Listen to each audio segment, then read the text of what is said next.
नमस्कार, मी मनाली विनोद मालणकर. सर्वात प्रिय व्यक्ती. आज मी तुम्हाला एका बालभक्ताची कथा सांगणार आहे.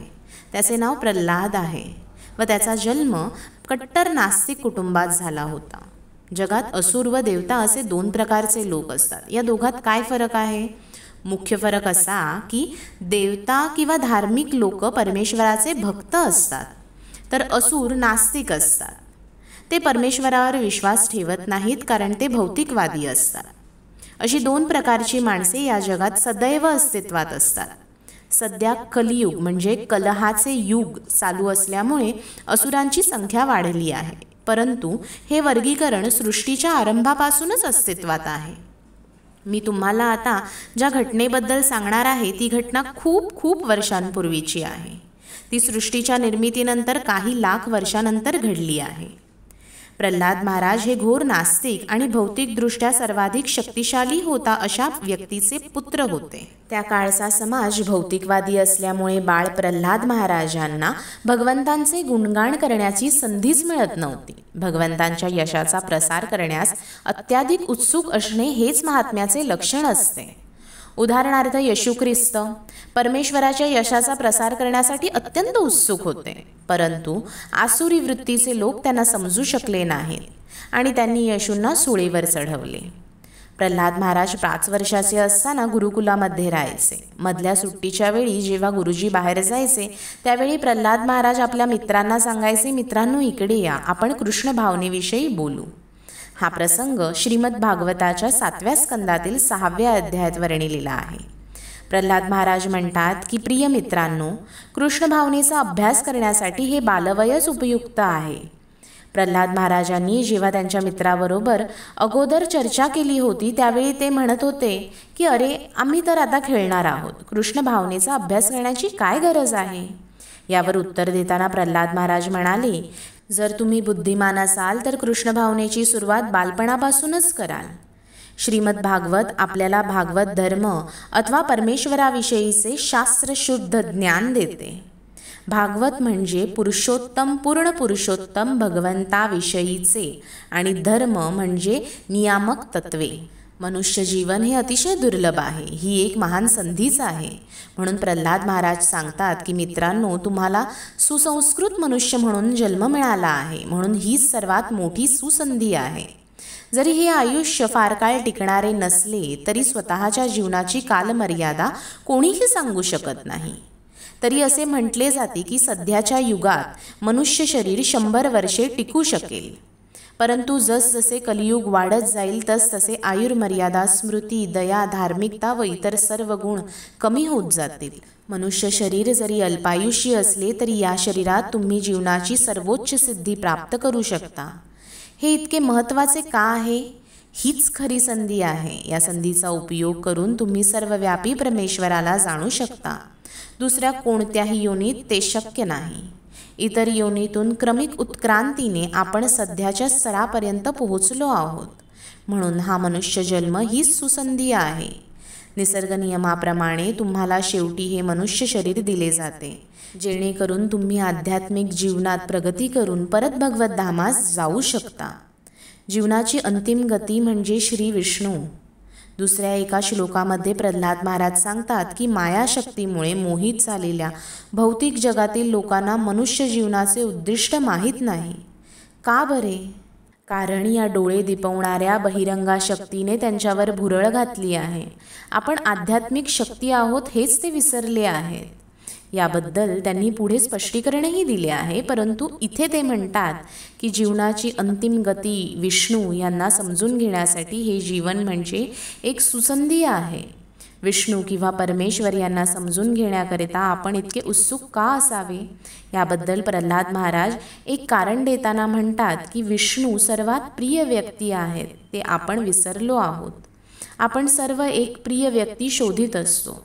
पुरुष स्त्रीबरोबर मैत्री करू इच्छितो तर स्त्रीला पुरुषाबरोबर मैत्री करावीशी वाटते, किंवा पुरुष दुसऱ्या पुरुषाबरोबर किंवा स्त्री दुसऱ्या स्त्रीबरोबर मैत्री करू पाहते. सर्वजण प्रिय मित्र शोधित असतात. का? आपल्याला मदत करू शकेल अशा एका जिवलग मित्राचे सहकार्य आपल्याला हवे असते. हा जीवनातील संघर्षाचा एक भाग आहे व तो स्वाभाविकच आहे.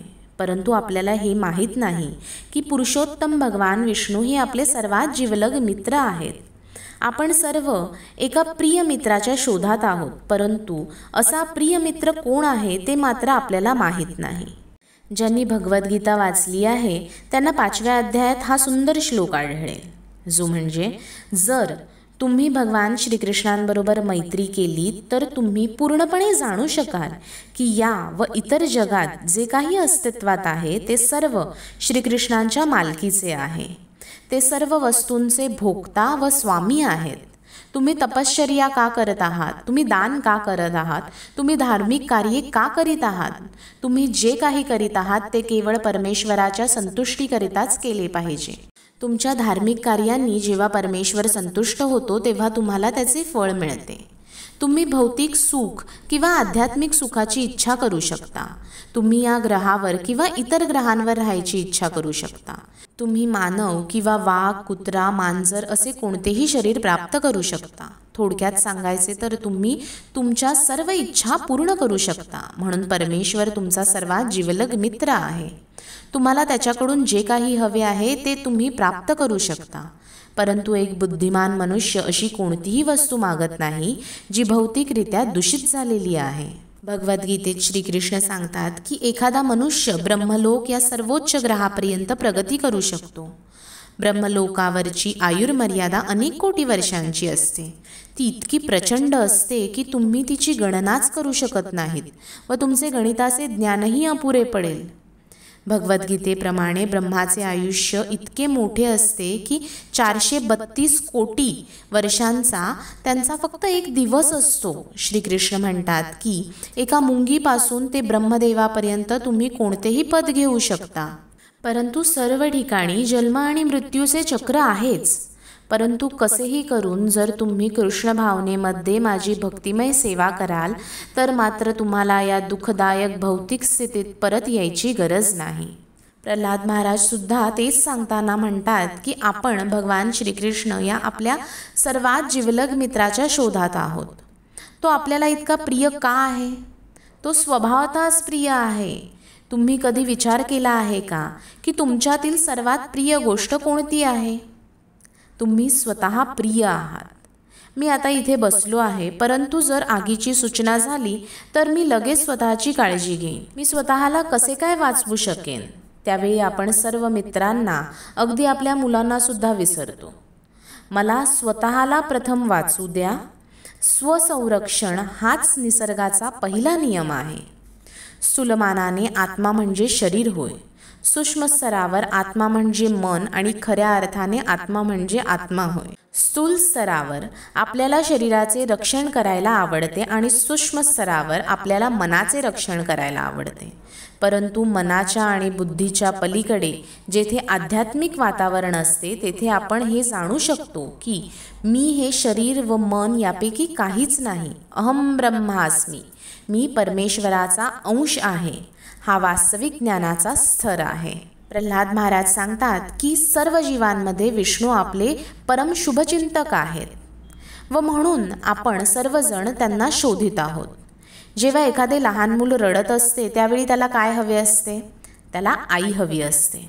परंतु अशी इच्छा व्यक्त करण्यासाठी त्याच्याकडे कोणती भाषा नसते. स्वभावतःच त्याचे शरीर त्याच्या आईच्या शरीरापासून जन्मल्यामुळे त्याचे त्याच्या आईच्या शरीराबरोबर घनिष्ठ नाते असते. त्या मुलाला दुसरी कोणतीही स्त्री आवडणार नाही. मूल रडत असते तेव्हा ज्यावेळी त्याची आई त्याला उचलून घेते त्यावेळी ते लगेच शांत होते. हे सर्व व्यक्त करण्याकरिता त्याच्याकडे भाषा नाही, परंतु गरज मात्र जरूर असते. त्याचप्रमाणे आपण या शरीराचे रक्षण करू पाहतो. याला स्वसंरक्षण म्हणतात. जसे खाणे व झोपणे हे नैसर्गिक नियमाप्रमाणे होत असते, तसेच हा देखील एक व्यक्तीसाठी नैसर्गिक नियमच आहे. मी शरीराचे रक्षण करतो कारण शरीरात आत्मा असतो. आत्मा म्हणजे काय? आत्मा परमेश्वराचा अंश आहे. ज्याप्रमाणे आपण आपला हात किंवा बोट वाचवण्याचा प्रयत्न करतो कारण ते शरीराचे भाग आहेत, त्याचप्रमाणे आपण स्वतःला वाचवण्याचा प्रयत्न करतो कारण ही परमेश्वराची संरक्षणाची पद्धत आहे. परमेश्वराला संरक्षणाची काहीच गरज नाही, परंतु ही तर त्यांच्यासाठी आपल्या प्रेमाची अभिव्यक्ती आहे जी सध्या विकृत झाली आहे. हात आणि बोटं शरीराच्या हितार्थ कामासाठी आहेत. हात जवळ यावा अशी इच्छा करताच हात जवळ येतो व बोटांनी मृदुंग वाजवावा अशी इच्छा करताच बोटे मृदुंग वाजवू लागतात. ही नैसर्गिक स्थिती आहे. त्याचप्रमाणे आपली शक्ती भगवंतांच्या सेवेत अर्पण करण्याकरिता आपण त्याचा शोध घेत आहोत, परंतु मायेच्या जादूमुळे आपण हे जाणू शकत नाही. हीच आपली चूक आहे. आपण मनुष्य असल्यामुळेच कृष्ण भावनेचा अभ्यास करण्यासाठी इथे आलो आहोत. कृष्ण भावना प्राप्त करणे हेच आपल्या जीवनाचे लक्ष्य आहे. मी इथे कुत्र्या मांजरांना आमंत्रण देऊ शकत नाही. मनुष्य प्राणी जीवनाचे खरे लक्ष्य प्राप्त करण्याची आवश्यकता समजू शकतो, परंतु जर त्याने ही सुसंधी हातून निसटून दिली तर ते महासंकट समजले पाहिजे. प्रल्हाद महाराज सांगतात की परमेश्वरच सगळ्यांचा सर्वाधिक प्रिय व्यक्ती आहे. आपण त्यांचा शोध घेतला पाहिजे. मग जीवनात लागणाऱ्या भौतिक गरजांचे काय?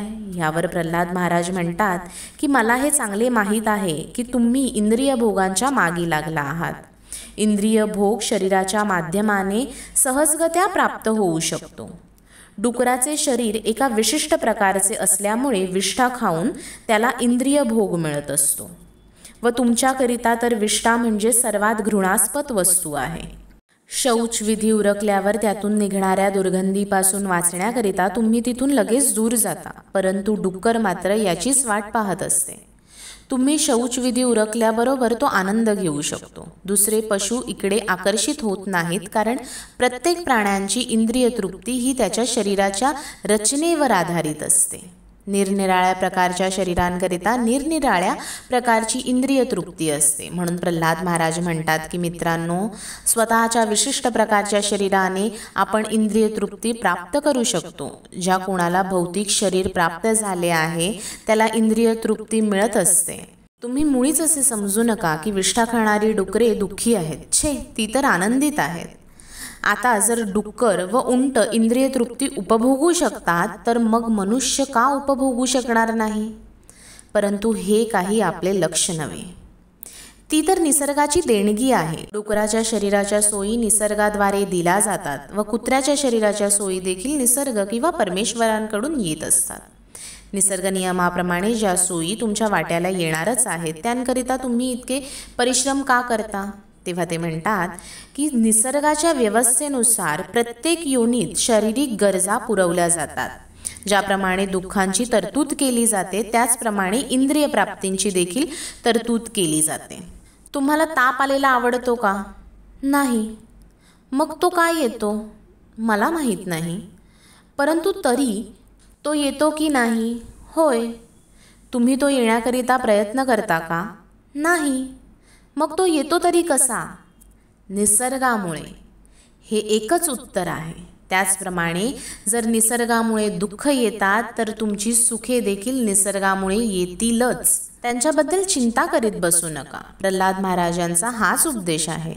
प्रयत्नाशिवाय जर तुम्हाला जीवनातील दुःख मिळत असतील तर तशाच प्रकारे प्रयत्न केल्याशिवाय तुम्हाला सुख देखील मिळू शकेल. तेव्हा मनुष्य जीवनाचे मुख्य उद्दिष्ट कोणते? तुम्ही कृष्ण भावनेचे अनुशीलन केले पाहिजे. इतर सर्व गोष्टी निसर्ग नियमानुसार किंवा भगवंतांच्या नियमानुसार येतील. मी जरी प्रयत्न केला नाही तरी माझे पूर्वकर्म व विशिष्ट प्रकारचे शरीर यांमुळे जे काही मला प्राप्त करायचे आहे ते सर्व काही मला पुरवले जाईल. प्रत्येक अवस्थेत किंवा प्रत्येक योनीत इंद्रिय तृप्तींकरिता तरतूद केलेली असते. जसे तुम्ही दुःखांकरिता प्रयत्न करीत नाही तसे सुख देखील तुमच्या निमंत्रणाशिवाय येईल. म्हणून मनुष्य जीवनाचे उद्दिष्ट गाठणे हा तुमचा मुख्य हेतू असला पाहिजे.